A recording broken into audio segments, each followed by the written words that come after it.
Doctor Mohan स्वरूप, मैं यहाँ का जनरल मैनेजर हूँ। और ऐसा था कि ये यहाँ पर जो प्रॉब्लम, मेरी बात सुनिए, बोलें, वो मजदूरों का जो ठेके के माध्यम से मजदूर रखे जाते हैं डेयरी में, उसका टेंडर हुआ था।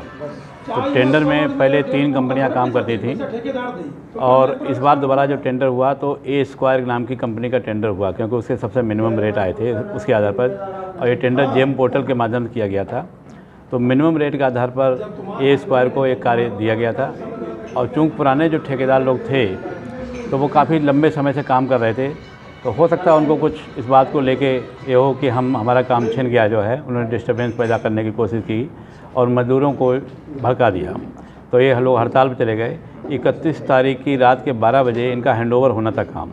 हमारे पूरे पराग के जितने अधिकारी कर्मचारी वहाँ सब रुके हुए थे, इनकी कंपनी से भी लोग आए हुए थे और हम लोग वेट कर रहे, कोई मजदूर काम पाया ही नहीं। रात में शिफ्ट चेंज होती रात के 12 बजे जो है, तो शिफ्ट जब चेंज हुई तो पता लगा काम करने के लिए कोई है नहीं, शहर में सप्लाई कैसे जाए। तो हमने अपने कर्मचारियों को लगा के पूरे सप्लाई सुनिश्चित कराई और फिर बाद में रिक्वेस्ट किया कि किसी तरह भाई प्लांट चलना चाहिए, अगर प्लांट नहीं चलेगा तो दूध की सप्लाई को हम आर्मी को भी सप्लाई देते हैं। हम army, Lucknow army, Kanpur army, हम जो पीजीआई तमाम हॉस्पिटल्स को, आम पब्लिक को सप्लाई करते हैं, तो वो सप्लाई जाना ज़रूरी था।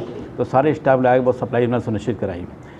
जो ये स्टाफ जो इनके जो भी हैं मतलब ठेकेदार के जो श्रमिक, उनके अंदर कुछ कन्फ्यूजन पैदा कर दिया गया था, किसी ने जो है वो वायरल कर दिया मैसेज। इनका जो सैलरी का स्ट्रक्चर था, वो सैलरी के स्ट्रक्चर गलत तरीके से प्रेजेंट कर दिया गया कि इनका जो फंड 12% करता था और उसमें जो एम्प्लॉयर देता था 12%, उस परसेंट को 12% को भी इन्हीं को उससे जो है डायरेक्शन दिखा दिया गया।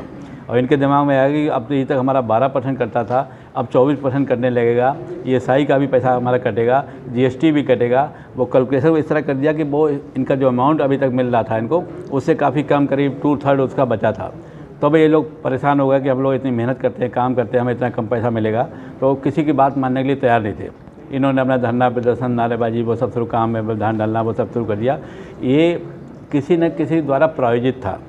ये वैसे काम के कहीं संस्था से बहुत लंबे समय से लोग जुड़े हुए हैं। हम भी चाहते थे, इन लोगों से मैंने पहले बात किया था, अध्यक्ष जी ने कहा भाई हमारे जो पुराने लोग हैं, जो संस्था के साथ लंबे समय से काम कर रहे हैं, हम चाहेंगे कि हमारे सारे लोग पुराने समायोजित करने के बाद जो नए लड़के आ रहे हैं, बाद में आए हैं, उनको भले चेंज किया जाए, लेकिन इनको जो है वो डिस्टर्ब ना किया जाए।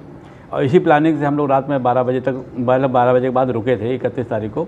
लेकिन साहब ये लोग काम पर कोई नहीं आए, अगले दिन भी नहीं आए और आज 5 तारीख होने जा रही है, अभी तक काम पर नहीं आए। 1-2 लोग काम पर आने का प्रयास किया तो उनको अंदर घुस के उनके साथ मारपीट की गई, कुछ की गई।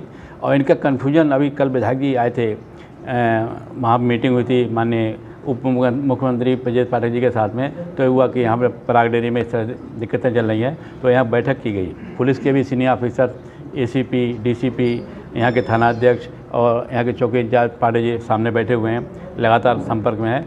हर अधिकारी ने, मतलब हमारे नेतृत्व ने प्रयास किया कि समस्या का समाधान हो जाए।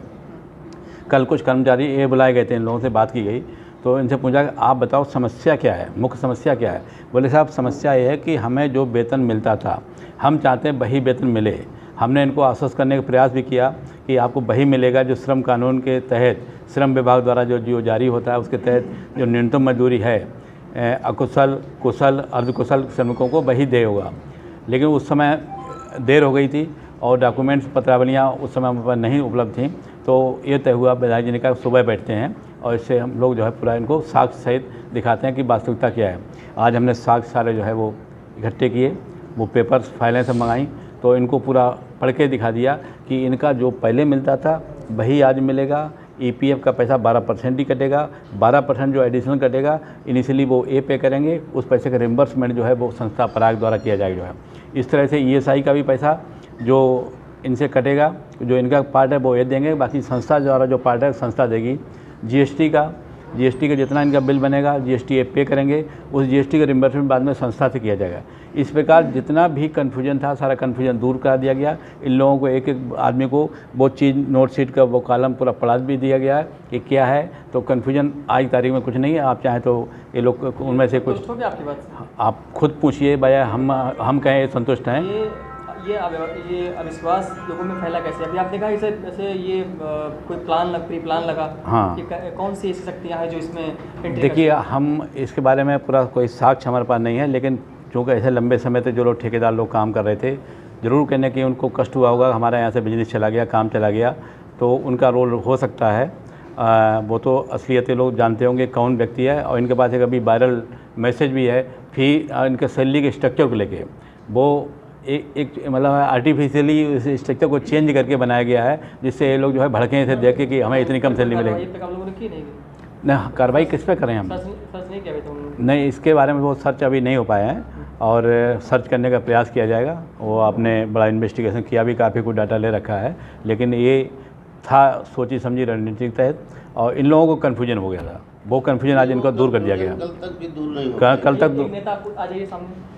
हमारे प्रबंधक महोदय जीएम साहब ने हम लोगों के सामने सब कुछ जितने भी साक्ष्य थे वो पढ़ाए और उन्होंने हम लोग को संतुष्ट भी किया, जिससे हम लोग संतुष्ट हुए और आज हम लोग इन सब चीज़ों से, हड़ताल से हट रहे हैं, धरने से हट रहे हैं और अपने काम पर पुनः वापस आ रहे हैं। हम लोग की शिकायत की 4 महीने की सैलरी रुकी हुई है। जी जी। क्या हुआ उसको, क्या बातचीत हुई इस पर? 4 महीने की सैलरी का 4 महीने की सैलरी नहीं रुकी थी। हाँ, डिले हुआ था। संस्था की स्थिति उतनी अच्छी नहीं है, थोड़ा वित्तीय प्रॉब्लम आई थी और उसमें से हमने मई तक का पेमेंट कर दिया गया और मई के बाद जो है ठेकेदार अभी तक क्या करते थे, 1 महीना एक्स्ट्रा पेमेंट दे देते थे। जून का भुगतान इनके खाते में भेजने की कार्रवाई कुछ का पहुंच भी किया, कुछ का जा रहा है। मतलब जून तक का वेतन इनको मिल गया एक तरह से कह सकते हैं। केवल इनका 1 माह जुलाई का बचा है, जो कि इसी माह के अंत तक देने का हमने वादा किया कि अगस्त के अंत तक वो 3 महीने का सर। 3 महीने का बाकी है ना? कुछ लोगों का 3 महीने तो कुछ लोगों का 2 अच्छा, अलग अलग। अब इनका 1 महीने का बाकी रह जाएगा। हाँ, क्योंकि हमने मई का पेमेंट किया, ठेकेदार द्वारा इनको जून का भुगतान कर दिया गया, तो इनका जुलाई का तो वो पहुंच रहा है, वो बैंक प्रोसेस है, पहुंच रहा है। तो अब वास्तव में अधिकांश लोगों का 1 महीने का बाकी रह गया है, जो कि इस महीने के अंत तक हो जाएगा।